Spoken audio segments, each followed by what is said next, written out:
Howdy y'all, Okie Ironhead here. I'm here to talk to you about the first accessories you're going to need with your new RC vehicle.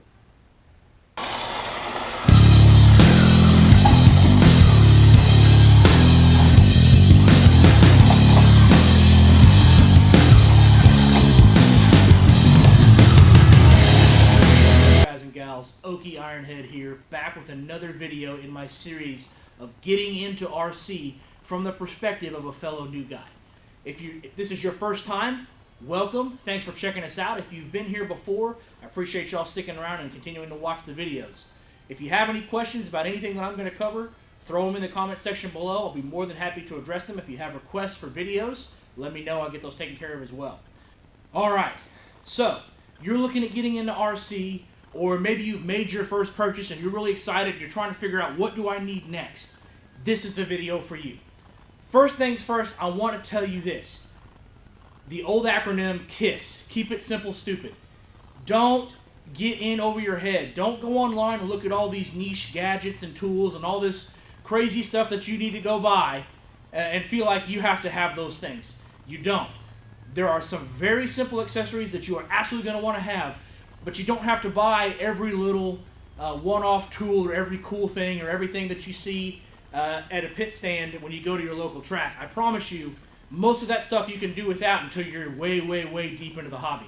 So first things first, don't get swept up in the excitement. I'm prone to this myself. I get really excited when I start investing into a hobby. I don't do it all that often, but when I do, I tend to go a little bit overboard. I know that about myself, so I'm really, really careful when I get into a new hobby. If you don't know that about yourself, or if you do know that that's the kind of person you are, be very careful with RC, because it is a hobby where you can absolutely jump in and get way over-invested way fast. So, if we keep it simple, if you keep your purchases to a minimum, you're going to keep the hobby affordable, you're going to keep it fun, you're going to make sure you don't end up in a financial bind because of the hobby, which may drive you out of the hobby because it causes anxiety and frustration. And we're going to make sure that you don't end up with just a room full of stuff that you don't really use, but you bought it because you saw it on the internet and somebody made a video about it and it looked really cool and you just thought you had to have it. So let's stick with just the stuff that you absolutely need to have to really get your hobby up and going. Alright, the first must-have accessory on your list absolutely must be an extra battery. You need at least 2 batteries per vehicle to really get the most enjoyment out of this hobby. I honestly would recommend 3. That might be too much to invest in up front, but at least get 1 extra battery, and let me tell you why. If you've invested in something like my Traxxas Raptor, also known as a Slash with a Raptor body, you're going to get a ready-to-run kit. You're getting a vehicle, a controller, and a battery, and a charger also. So all you need to do is plug this into the wall, charge it up, plug it into the truck, take it out and drive it around, and you are good. That's ready to run. It's literally ready to go. All you got to do is charge the battery. Here's the thing. This is the battery that comes with it. It is a nickel metal hydride, 3000 milliamp hour, some people call it mAh, battery. This battery that comes with this truck in off-road terrain is good for about 10 to 11 minutes of runtime. That's it. That's all you get. Depending on the vehicle you have to plug the charger into, stay tuned, we're going to talk about that, you may have to wait 45 minutes to an hour to charge this back up and then go out and play again for another 10 to 11 minutes. If you take this out and you're playing on asphalt with this truck, you're going to get about 15 minutes of runtime out of this battery. And then you're still going to have that same 40 to 45 minute recharge time. That's not outrageous and it's not terrible, and hey, 10 minutes is better than no minutes, 15 minutes is even better than 10, but let's be honest. When you get out and you start driving this thing around and that battery dies for the first time and this is the only battery you have, it is such a bummer. You're going to be thinking, man, I just wasn't quite done yet. I wish I had just a couple more minutes. I wish I had a little bit longer. Guess what? If you have another battery that you've already pre-charged and have it ready to go, no problem. Plug that other battery right in there, take off, and you're out and playing again. When it comes to batteries, you have really 2 primary choices. The battery that comes with it is a nickel metal hydride battery. You can stick with another one of these. They do have higher capacity. The milliamp hours, or mAh, is really the capacity of the battery. Think of it as the size of your gas tank. The more mAh, the more capacity, the longer runtime you're going to get out of the vehicle. You can stick with that if you want to. They work fine. They're very reliable. They're pretty safe as far as batteries go. And there's nothing really wrong with it. But my first battery choice, and what I would recommend you strongly consider, is a LiPo battery, lithium polymer battery. These things do a couple things for you. Number one, they run a heck of a lot longer. Even if you had a 3,000 mAh LiPo to a 3,000 mAh nickel metal, the LiPo is going to give you longer run time. They're more efficient. We're not going to get into the details of why that is. Just trust me, LiPos will run longer. Much, much longer. So you get more enjoyment out of your vehicle. The second thing, LiPos, if you get good LiPos, actually give you a boost in performance for your vehicle. You get faster speeds out of the truck. That means higher jumps. That means faster, laps around the yard. It just means a lot more enjoyment. You can still, if you have something like the Slash, you can still turn on the kiddie mode that will slow it back down and keep it under control if you're trying to teach a younger driver how to drive, or even teach yourself how to drive. You can still use that with the LiPo battery, and it'll still keep it slow and very controllable and very reasonable. But I promise you, you're going to love the LiPo battery when you plug it in. And if you're going to pick one of the two, I recommend the LiPo. Eventually, I promise you, you're going to move to LiPo. So if you've invested a bunch of money in extra nickel metal batteries, you're going to wish you had that money back, so you could actually have the LiPos. At the end of the day, yes, the LiPos cost a little bit more, but I promise you, when you go back to invest in more batteries, you're eventually going to be investing in LiPos, so why not start at the beginning? If you take care of these things, they will last quite a while. Okay, so you know that you need a new battery. Here's the thing, how do I pick my battery out? My suggestion is wherever you bought your truck, if it's your local hobby shop, great. Talk to somebody about extra batteries for the truck and let them make a recommendation for you. If you bought it online, either pick up the phone and call the store and talk to their support folks, or if they have an internet chat, you can jump on and do the internet chat with them and find out what they recommend for the vehicle. Here's why that's important. There are a bunch of different plugs, battery plug types in the industry. This is the Traxxas ID plug, which is what comes stock on any new Slash, or pretty much any new Traxxas ready to run as far as I know. But there are a bunch of different plug types in the RC industry, and you need to make sure that when you buy an extra battery, you can plug it into your truck and actually run it. This Venom battery, when I bought it from the shop, or my local hobby shop, actually comes with adapter plugs so that I can plug it into darn near any mainstream standard connector out there. So this was really helpful to me to be able to plug this, put the adapter on here so that I could plug this battery into my truck. Make sure that your battery is compatible with your vehicle. I'm going to do another video down the road about the different plug types and how to change them out so you can get kind of universal across everything. But for now, when you're brand new, all you need to do is make sure that your battery plugs in to the truck you own. The best way to do that is to talk to the people who you bought the vehicle from and let them make a recommendation for you on that vehicle. If you bought the vehicle used, I suggest you get in touch with the manufacturer, email them, call them, anything along those lines, and see what they recommend for batteries for your vehicle so that you can make sure that you get everything compatible with your setup. Okay, so you got your truck and you bought an extra battery. What else do I need? Let me tell you. The charger that comes with these ready-to-run vehicles, in most cases, now this is the one that comes with the Traxxas, it is a 4-amp charger. That's not bad. It's a heck of a lot better than they used to be, so I've read. But it still takes quite a while to charge. And if you'll notice, it actually has the 12-volt outlet that you have inside your car.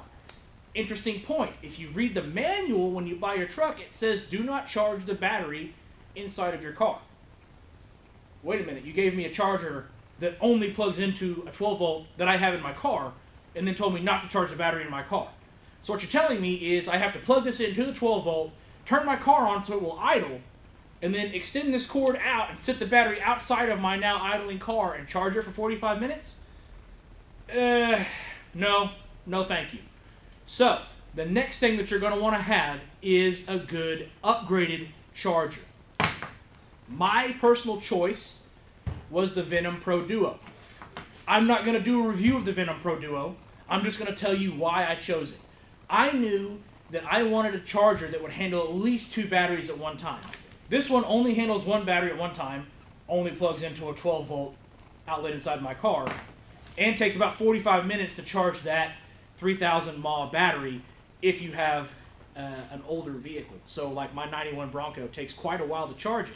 Newer vehicles, full disclosure, actually do have a lot more amperage input to their 12-volt settings, or their 12-volt plugs. So you can charge quicker in a new vehicle. My wife's 2013 FJ charges the battery in significantly less than 45 minutes.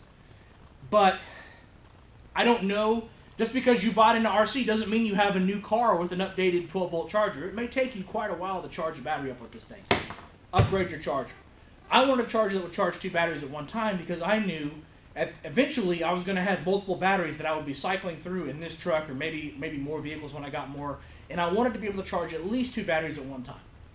In truth, they make chargers that will charge 4 and even some that charge more than that at one time.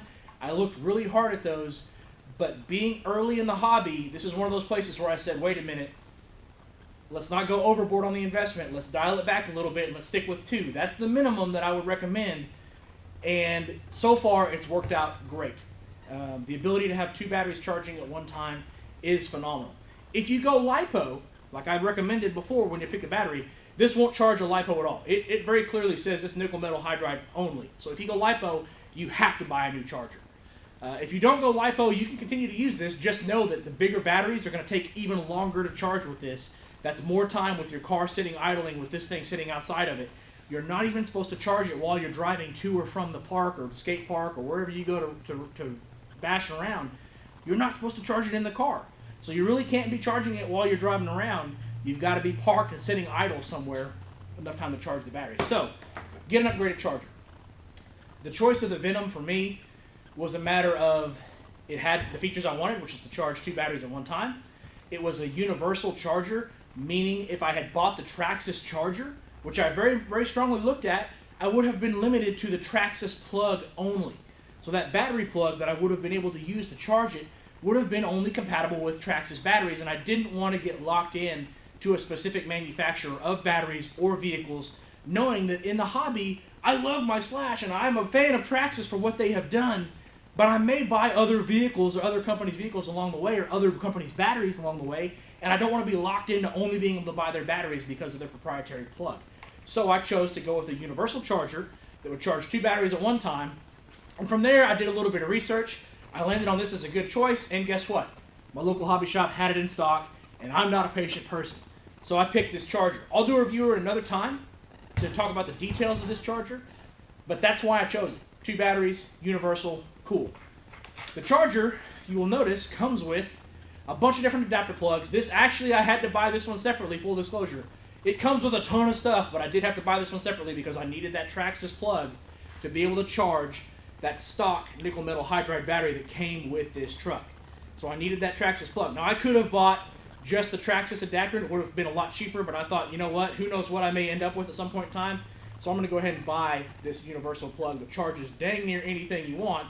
Oh, and by the way, if you don't have the plug that you need in here, it actually has 2 blank leads on it, and you can go add whatever plug you need to your charger. It works very simply. You plug it in, here and here, and then now you plug this into whatever battery you're charging and you're rocking and rolling. We'll go into details of LiPo performance, LiPo charging, all those kinds of things in another video. What I do want to say, the number 2 accessory you're going to need, especially if you go LiPo, is a charger. Now, if you decide to stick with the nickel metal hydride, you're not too worried about charge times, you don't see any need to charge more than 1 battery at a time, you can buy an adapter for this charger that will convert it to a regular NEMA 515P or wall plug. So you can plug this into an adapter and then plug it into your wall inside your house so you can avoid having to do it in your car. I think that adapter is about $20 to $25. Don't quote me on that. I would at least get that if you're going to stick with the nickel metal hydride and don't want to invest in the upgraded charger. But I promise you, you're going to love driving this thing. You're going to want to be able to charge your batteries quite a bit faster. You're going to want to be able to charge multiple batteries at one time. I recommend you invest in an upgraded charger. I will say this particular charger charges at 7 amps versus the 4 amps here. So I've got 7 amps and 2 channels. So I'm charging 2 batteries simultaneously at 7 amps. Awesome. Keeps me up and running a lot more. Charges batteries faster. It is a fantastic, fantastic charger. And there's a bunch of different great options out there. I recommend you take a look, do a little research, and pick what's best for you. But definitely you're going to want an upgraded charger. Okay. You bought another battery. You bought a charger. You bought a LiPo bag if you bought a LiPo battery. What's next? Okay. This one's pretty simple, and I promise you this will be the least expensive on the list. If you have a Northern Tool or Harbor Freight or other store along those lines with the budget tools, maybe even a Hobby Lobby, they have these pretty cheap, go buy a little plastic container to hold all of your spare parts. When you buy one of these vehicles ready to run, you get a bunch of little tools that come with it. You get some little Allen wrenches, you get some spring spacers to help you set the ride height on the truck. You get all kinds of little pieces and parts. You can either carry them around in the bags they came in on the sprues, which is a little bit ridiculous, or you can take them off those little plastic sprues and put them in a little box like this. I think I paid about $1.50 for this at Harbor Freight. Dirt cheap, great way to keep them all organized, to keep them separated out, keep everything intact. And I'll tell you, this thing right here will save you a lot of headache when it comes time to go make adjustments to anything on your vehicle. Get you a little organizer like this. They cost next to nothing. The next thing I want to tell you, tools-wise, when you buy a vehicle, you get these little Allen wrenches like this. These little things are great, and it's awesome that the companies like Traxxas, and I assume the others do, I don't know for sure, but I assume they do. It's great that they include these so you can actually go in here and work on this without having to buy any extra tools. Here's the thing. This little thing, it sucks to work with, especially if you have big old fat hands like I do. It sucks to work with these little bitty Allen wrenches. This one's actually not bad, but the rest of them are just kind of a pain. It's great they give them to you, but it's really a pain. I had to replace a piece on this truck already, and working with these little things was a real pain in my butt. So, what I did was go and buy a nice set of extra long Allen keys. To work on a Traxxas Slash, you need a 1.5, a 2, and a 2.5. So this one right here has all this extra stuff, but really these three are the ones I'm after, these three right here. You can see they're longer than the ones that come with it, except for the 2.5. It's about the same. And they have the ball ends on them. The reason I like the ball ends is it means that once I get it broke loose, I can move at a different angle and kind of twist it out of there without having to constantly pull the Allen key out and reset it. You'll find that there's a lot of places in here that you're going to go try to work on something, and you'll have to constantly pull it out and reset the Allen key, whereas if you have the flexible ball, it's real easy to actually go and work on that without having to mess with that stuff. So trust me, get you some longer Allen wrenches. It will save you time, and if you like that kind of thing, get the ones with the ball ends on them. They don't cost much. I think I paid maybe $8 for this on Amazon. So they don't cost a lot. Definitely worth your time. I strongly suggest you get a set of Allen keys. Now, you've got a little plastic box. You've got some Allen keys. Man, Ironhead, I'm coming up with a lot of stuff to take to the track, or when I take out bashing, wherever I go. I started out using a backpack, and I've used that backpack for about 3 weeks, and it's worked fine, but it's not the best way to organize stuff. So the next thing I went and bought was a cheap tool bag. Again, Harbor Freight, used my 20% off coupon. Can't remember exactly what I spent on this, $6, $7, something like that for this little tool bag. Great way to organize my tools. I throw a lot of my extra parts and pieces in here. You'll see that I've actually got the wheels and tires for the truck that I took off of here inside here right now. I've got all kinds of stuff in here. But it's a nice way to organize your tools. Again, they're inexpensive, they don't cost much, and you don't need something super fancy. Now I did go ahead, I mentioned earlier I'm a little bit prone to go all in when I go in. I did go ahead and buy some of these tools that have the Allen ends on them as well. So if I don't want to mess with the little Allen wrenches, I have these as well. And these things have been so far very, very helpful. I don't necessarily, these are not a must-have, so I didn't want to put them on this video, but I did go ahead and buy them, and since they're in the tool bag, I thought I'd show y'all that that's something you're probably going to want to consider down the road, but not a must-have. I would say that the little plastic organizer, the Allen keys, and a cheap tool bag are going to be the must-haves for your tool accessories to work on the vehicle. Alright, that's going to do it for our episode on must-have accessories for your new RC vehicle. If you've already bought your vehicle and you haven't got this stuff yet, you're going to want it, I promise you. If you haven't bought it yet, hey, save up a little bit of extra money when you're ready to invest. I promise you it's going to be worth it. Can you drive a ready to run without buying anything else? Yes, you can. But if you really want to maximize that enjoyment, take a look at those add-ons. Trust me, I have had a lot of fun with this truck. But the first time that very first battery goes dead on you and you don't have another one to plug in and take off and run again, it's kind of a sad moment. It won't ruin the hobby for you. It's not going to ruin the purchase for you. But you're going to be sad while you have to sit there and wait for the daggum thing to charge up so you can go out and play again. If you're like me, I have limited windows. I'm a professional, married. I have all kinds of things that are demanding my time outside of just the RC hobby. So when I get some precious moments to go out and bash around, or I get some time to go to the track and race, I want to be able to do it, and I don't want to have to stop and wait for a battery to charge every 10 to 15 minutes. So, trust me, these are things you're going to want to get. I will tell you, all told, in those things that I just showed you on the table right here, I invested about another $200 on top of the cost of this vehicle. Yeah, it's a steep investment. There are cheaper chargers out there if you don't want a 2-battery charger. If you want to go with some other option, there are cheaper ways to go about getting those accessories and still getting that enjoyment.